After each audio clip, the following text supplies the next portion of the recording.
Pernah kepikiran gak sih, di balik setiap klik, setiap gesekan, dan setiap pembelian online, ada sebuah kekuatan yang gak kelihatan yang ikut membuat keputusan tentang hidup kita.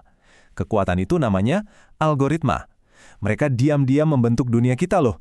Dan hari ini kita akan bahas satu pertanyaan penting. Siapa yang seharusnya menulis aturan untuk kode-kode ini? Oke, jadi sedalam apa sih algoritma ini ada di dalam hidup kita? Jawabannya mungkin bakal bikin kaget. Algoritma itu bukan cuma ada di laboratorium canggih, tapi justru ada dalam keputusan-keputusan kecil yang kita ambil setiap hari. Ambil contoh paling gampang deh, belanja online. Harga barang yang kamu lihat di layar bisa jadi beda loh sama harga yang dilihat orang lain. Yap, ada algoritma yang secara real-time ngubah harga itu berdasarkan permintaan, jam berapa kamu buka, bahkan riwayat belanja kamu. Jadi harga itu dibikin unik cuma buat kamu saat itu juga. Atau gimana soal mau ngajuin pinjaman buat rumah atau mobil impian? Sekarang ini makin sering loh keputusan sepenting itu nggak lagi dibuat sama manusia, tapi sama algoritma. Sebuah kode bakal menganalisis profil risiko kamu dan cuma dalam hitungan detik nentuin nasib keuangan kamu. Bahkan, waktu kita di bandara, ada software yang perannya gede banget buat nentuin siapa yang harus kena pemeriksaan keamanan tambahan. Sebuah algoritma menganalisis data kita buat nyari pola-pola yang dianggap berisiko. Nah, ini semua kan bikin kita mikir, kalau kode-kode ini punya kekuatan sebesar itu, terus siapa yang ngawasin? Siapa yang mastiin kalau mereka itu adil, bisa dipertanggungjawabkan dan beneran bekerja buat kebaikan kita semua? Biar kita benar-benar paham tantangan yang ada di depan mata, kita coba mundur sedikit yuk, lihat gimana ceritanya kita bisa sampai di titik ini. Ide di balik AI modern itu sebenarnya bukan hal baru loh, udah berkembang puluhan tahun, dari yang tadinya cuma ada di buku fiksi ilmiah, sampai jadi fakta di kehidupan kita sehari-hari. Perjalanannya tuh seru banget loh. Semua ini dimulai bahkan sebelum ada komputer, lewat pertanyaan-pertanyaan etis dari penulis fiksi ilmiah Isaac Asimov di tahun 1942. Lanjut ke tahun 56, istilah kecerdasan buatan atau AI akhirnya lahir. Terus lompat ke tahun 97, AI ngebuktiin kemampuannya dengan ngalahin juara catur dunia. Dan puncaknya di tahun 2012, kebangkitan deep learning lepasin kekuatan AI yang kita lihat sekarang ini. Perkembangan secepat ini kan hebat banget ya.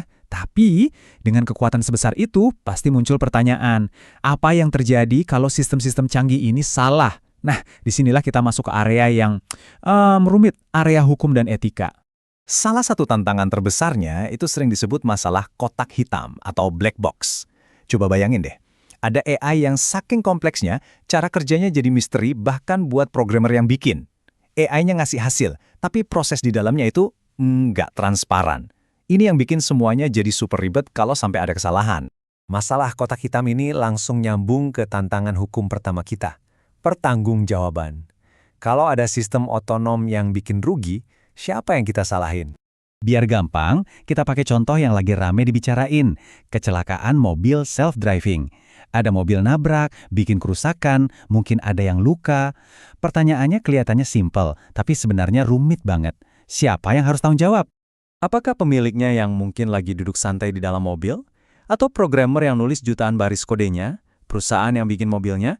Atau jangan-jangan kita bisa nyalahin AI-nya itu sendiri? Nah, kerangka hukum kita yang ada sekarang ini belum siap buat ngejawab pertanyaan-pertanyaan kayak gini. Oke, masalah besar kedua ini mungkin lebih halus, tapi nggak kalah bahaya. Namanya bias. Gimana ceritanya kalau algoritma itu nggak cuma belajar cara kerja, tapi juga ikut-ikutan belajar prasangka buruknya manusia. Bedanya penting banget nih. Kalau bias manusia, ya mungkin sporadis dari satu orang. Tapi kalau bias algoritma, ini sifatnya sistematis. Kalau sebuah AI dilatih pakai data yang bias, dia bakal bikin keputusan yang nggak adil secara otomatis, berulang kali dan dalam skala yang masif.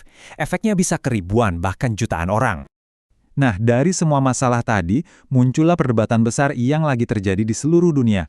Gimana caranya kita bikin aturan dan regulasi yang efektif buat teknologi baru ini, tapi tanpa ngehambat inovasinya? Ada seorang pakar hukum, Martin Ebers, yang ngomongnya pas banget. Katanya, tantangannya adalah menemukan keseimbangan yang tepat antara mengikuti laju perubahan dan melindungi orang-orang.